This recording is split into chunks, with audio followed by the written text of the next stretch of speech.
Hi Gemini, this is Jav. Welcome po sa ating channel at ito ay inyong Daily by Tarot reading. Kung naka-resonate kayo, comment down. Kung hindi kayo naka-resonate, ibigay niyo po sa iba kasi general reading po ito. This is for you, Gemini.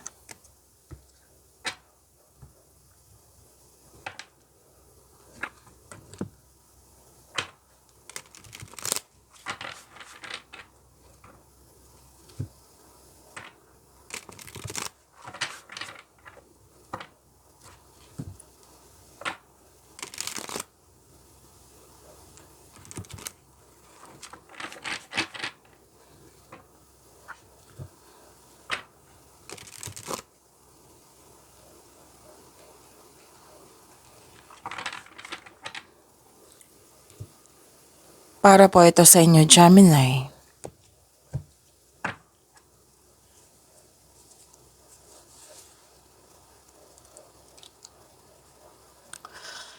Maraming salamat po sa inyong patuloy na suporta at maraming salamat din po sa mga hindi nag-skip ng ads.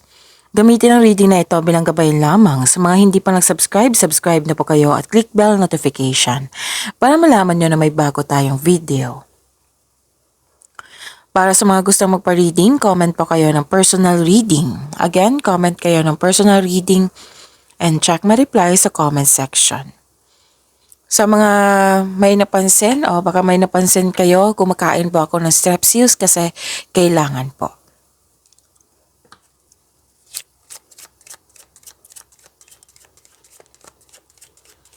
Spirit's Guide, mga ganap po para kay Gemini. I need 3 cards po.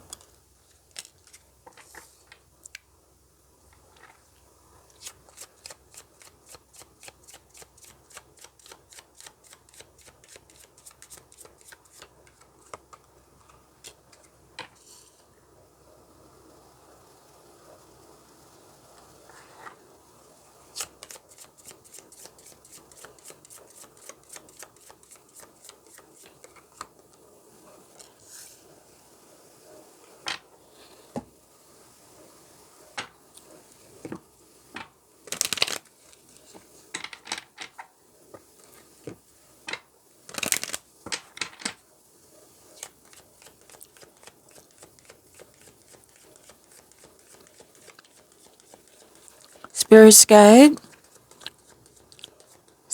Guide, message pa para kay Gemini. I need 2 cards po.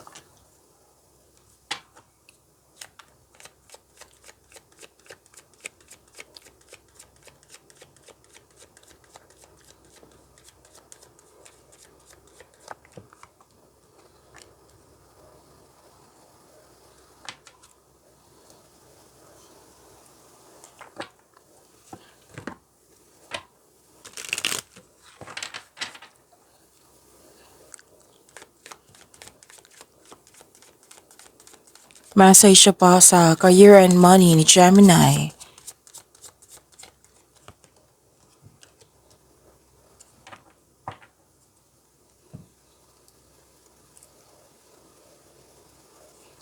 Gemini. Mukhang nahihirapan ka sa paggawa ng desisyon. Pwedeng may guilt, may sacrifice.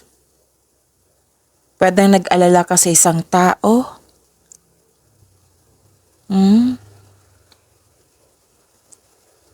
So may malaking influence ang isang lalaki sa araw na ito. Pwede din sa kanya kayo nag-alala. Okay? And stop overthinking. Kasi hindi ito nakakabuti sa iyo, Gemini. Nakaka-drain niya ng energy para kang nagtrabaho niya ng whole day. Okay? So may dito, may doubt, hesitation, overthinking, fear or resentment, sama ng loob. So kailangan mong ma-overcome ito. Okay? Kasi overthinking can create blockages. So yun, how to stop overthinking? Mag-time for reflection, mag-mindfulness cues, or bigyan mo na ng solusyon. Kung hindi pa kaya, then time for reflection, mindfulness cues.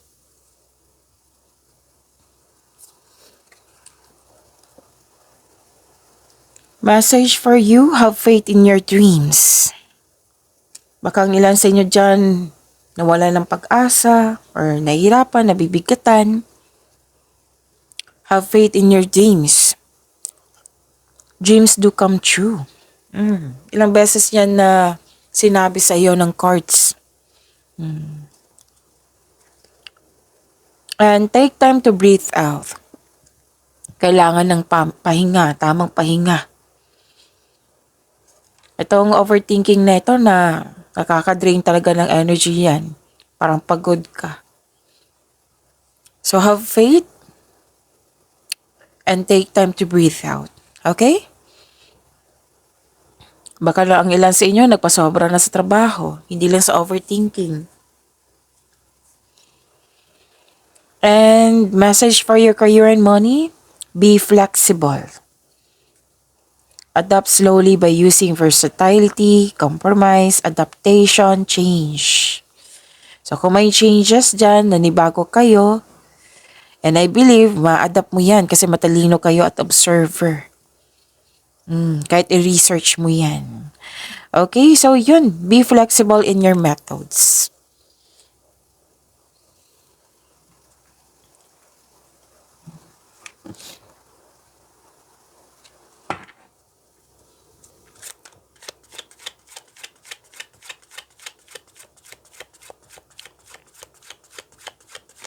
Energy po ni Gemini.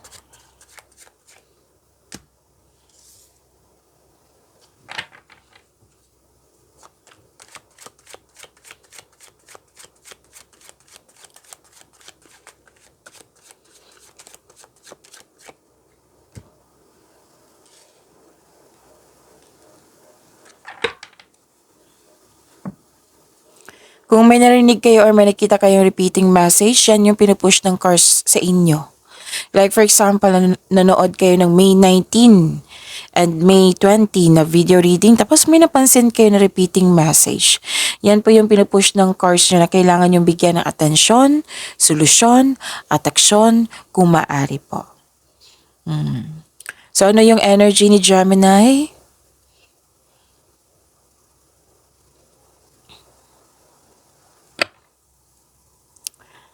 Okay.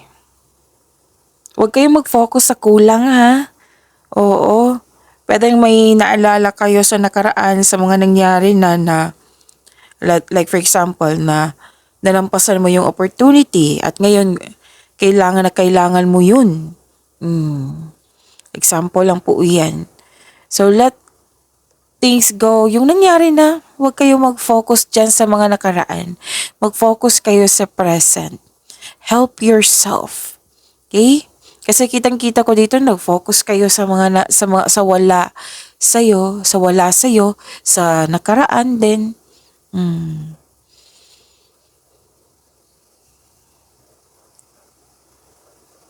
Pwedeng na-stress din kayo.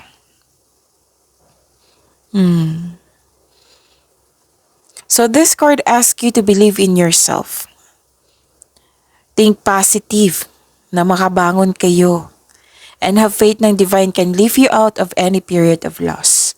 So this is the clarification of your card here na nagpipikatan ka, nahihirapan ka, pwedeng nalilito din or nag-alala.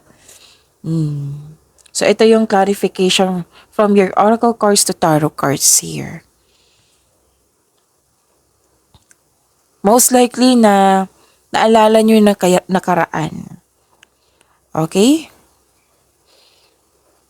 You have to let go of this kind of yung worries na nararamdaman mo ngayon. And you have to move forward. Magtiwala sa kung ano ang darating. Kahit hindi ka komportable sa changes na ito, maging flexible kayo. Kasi nga, makukuha mo ang kailangan mo. Have faith in your dreams. Clarify itong dalawang card dito at sa tarot cards nyo. Mag-focus kayo sa mind healing instead of suffering. Now, I have a question. I-question mo. Try mo i-question yung sarili mo. Deserve ko ba tong mag-suffer? Deserve ko ba tong alalahanin yung wala sa akin or nangyari na sa nakaraan? Help yourself. You have to move on. Paano mo ito ma-achieve tong dreams mo na sinabi dito? Kung nagkaroon ng stagnation, nag-focus kayo sa nakaraan, sa mga nangyari na, sa kulang. Magtiwala sa kung ano ang darating. Oo. Magiging komportable din kayo. I believe, mataas yung believe ko sa inyo, Gemini, na mabilis kayo mag-adapt sa sitwasyon nyo ngayon. You have to focus sa makontrol nyo, huwag kayo mag-focus sa hindi nyo makontrol. Instead na ma-disappoint kayo or mapanghinaan kayo ng loob, isipin nyo mga bagay na gusto nyong makuha para ma-motivate kayo.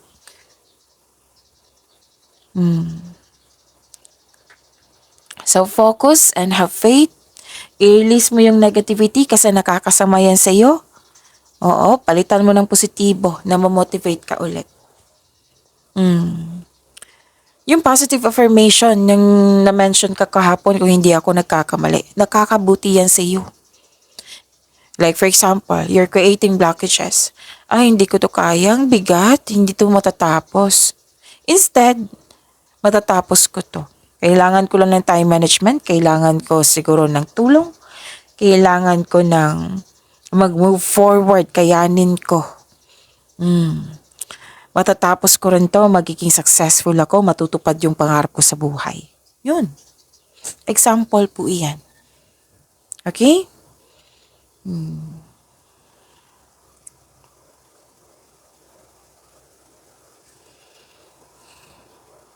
Actually, nakita ko na may mga magandang nangyari sa'yo. Actually, dahil araw-araw ko na lang na-reading sa inyo, may mga malaking pera, mga pagkakataon, opportunity. Siguro naman sa mga nagsubaybay dito, nahalata nyo yan. Napansin mo yan. Kumbaga, napansin mo yan.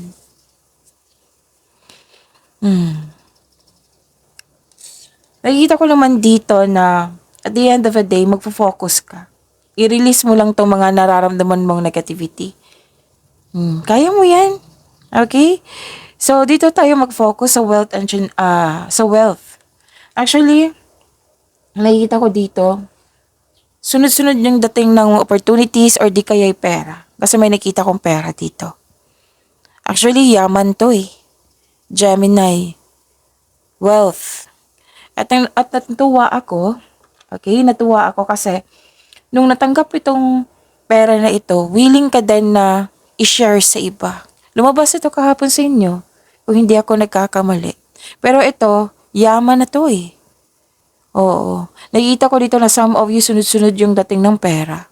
It might be negosyante kayo. Kasi may nakita talaga ako itong sunod-sunod na pera dito. And I am happy, natuwa ako sa inyo kasi naging generous ka sa kapwa mo, lalo na sa pamilya mo. Maasahan kayo sa buhay, mahusay kayo sa buhay, at mahilig din kayo magbigay ng tulong lalo na sa pinansyal. Kaya hindi na dapat kayo magtaka na bakit ganito, sunod-sunod na to. Oo. Kasi, naging generous kayo. Natutuwa yung universe sa inyo kasi mapagbigay kayo. Kaya nga binigay sa iyo ng blessings kasi alam ng universe na you are willing to share with your family. Okay? So, maaring negosyante yung iba sa inyo kasi may nakita ko ditong sunod-sunod na pera. Pwede din may-ari ka or leader ka dyan. May nakita kasi ako dito sa nasa posisyon, boss, or solong-solo mo yung gawain mo. So, financial stability, nakikita ko dito. So, claim nyo po. Ito ay pagtaas ng iyong tagumpay sa kaperahan. Bakit kaperahan? Nakikita ko dito Yung katatagan po sa iyong, katatagan ay nasa iyong kamay na. Actually, maaring may magbigay ng puhunan sa iyo or magbigay ng tulong sa iyo or maging partner mo para bigyan ka ng tulong din. Para makamit mo yung layunin mo sa buhay. Pwede din may nag-offer sa'yo na leadership role.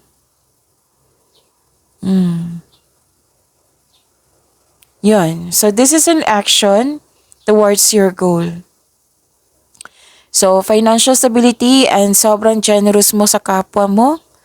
And some of you naabot na yung financial maturity. Sana lahat. 'Di ba? So, claim nyo itong financial maturity. Gusto nyo magtayo ng bahay, oh. Ang ilan sa inyo gusto mong magbuo ng pamilya. Tapos ang ilan sa inyo gusto magbakasyon, bumili ng regalo that pampers you. And this is very good. Oh, deserve mo naman na magbili ng regalo for you kasi naging masipag ka sa araw-araw. Now, so this is wealth and generosity. Claim niyo po. O yun ang isipin mo yung mga nakaraan ha. Ilan dito nag-self-pity. Mag-focus kayo sa binigay na blessing sa inyo. Yung wealth and generosity, ang ganda niyan. Tangkumpay sa kaperahan, katatagan na sa iyong kamay na. Financial maturity. Yan, dyan kayo mag-focus.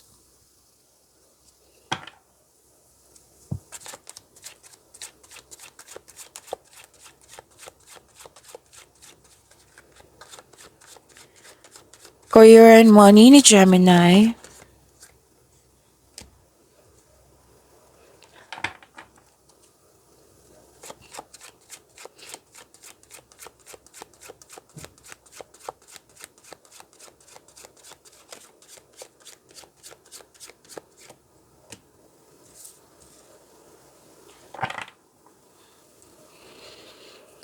Wow naman, nakuha mo ang Wheel of Fortune. This is good fortune ha, sa career and money pa. Gemini, you're so lucky. You're so blessed. Oo. So this is a blessings, good fortune. May job opportunity din dito. Opportunities. Oh, ang ganda nito, Gemini. This is unexpected wealth. Dalawang card na nagsabi niyan na. Oo, lumabas sa energy cards niyo at dito din sa career and money mo. And I'm happy for you, Gemini. Tuloy mo lang. Okay? Tuloy mo lang. Pagsisikap mo. Hawak na hawak mo eh. Hawak mo na yung tagumpay, lalo na sa kaperahan. Unexpected wealth? Sinabi ko sa inyo, may sunod-sunod na dumating na pera. So, some of you. So, ang ganda. This is financial stability. So, dalawang card na mismo nagsabi niyan ha. Kung gipit ka ngayon, may parating na blessings na makapabago sa iyong kaperahan. Kung jobless ka ngayon, may unexpected job opportunity na darating.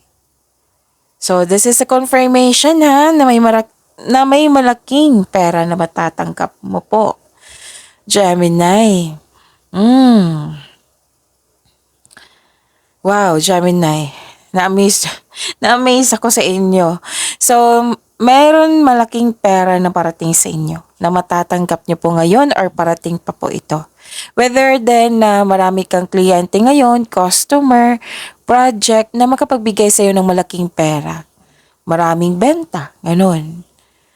Maraming booking, kliyente.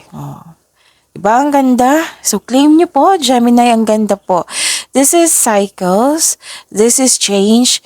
Kung nahihirapan kayo, let's say, nahihirapan kayo last week or the other day or kahapon na may naisip kayo, nabibigatan kayo. Ngayon, change of cycle na. So this is completion of cycle. This is faith. Nakatadhana po to sa inyo. Destiny po ito. And kitang-kita ko yung happiness mo dito sa mga nangyari. This is also good luck and good karma. Ito yung resulta sa inyong pagiging generous sa kapwa. Kasi it will always flow back to you. Babalik yan sa iyo, yung prosperity. Kasi nasa iyo yung clear intention Gemini. Damang-dama ko. Na clear intention for yourself, na tulungan mo yung sarili mo. Clear intention na tulungan yung kapwa mo. So, keep it up. Ang ganda. So, focus kayo ha. Lumabas na naman dito yung advice ng card na focus kayo sa makontrol nyo in order to find peace. Let go mo na ang hindi mo na makontrol. Yan ha, may changes sa darating or blessings po. You have strength in new beginnings. The cycle restarts. Ang ganda naman. So embrace this new situation ha. Ang daming ganap dito, Gemini. Nakuha mo talaga si Wheel of Fortune.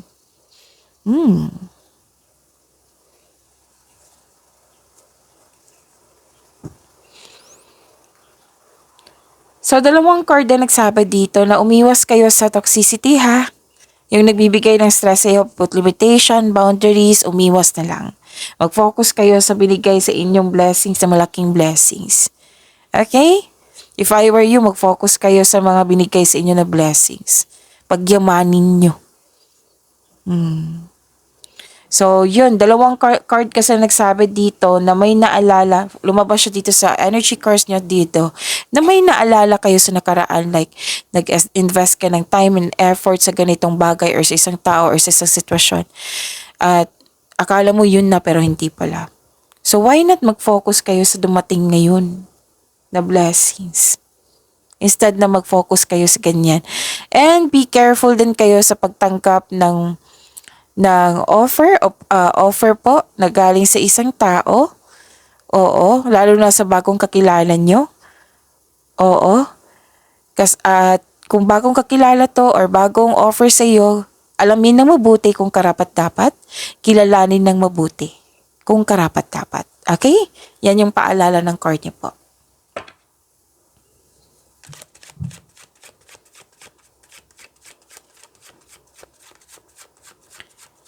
Spirits Guide, Love Life, Self-Love, Partnership, and Romance ni Gemini.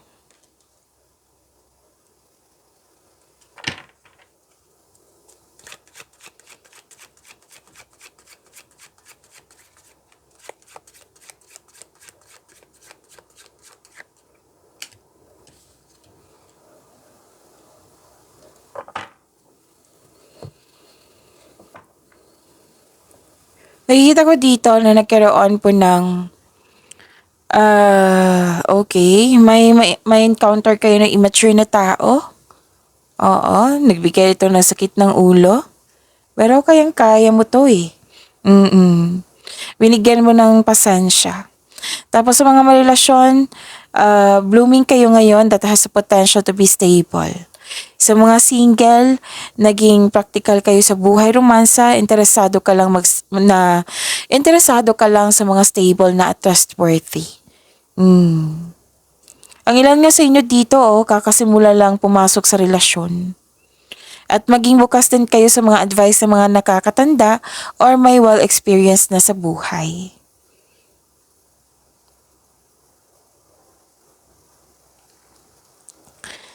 At actually may challenge dito sa family. Pero wag kayo mag-alala kasi nakita ko naman dito na ma-overcome niyo po ito. Family or sa partner mo or sa friends mo. Kasi feeling mo kinokontrol ka ng mga tao, na nasa paligid mo para hindi masunod yung gusto mo. Pwede din na may ayaw mong mag-level up kasi ayaw mong lumabas sa comfort zone.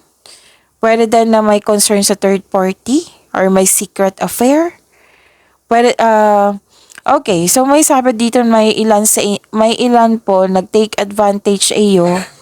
Okay, again, may nag-take advantage sa iyo, sa iyong kabaitan. At mag-ingat kayo sa taong mapanlinlang at magnanakaw. Okay? So yun, focus kayo ha sa blessings na binigay sa inyo, pagyamanin niyo po. See you tomorrow. Maraming salamat po.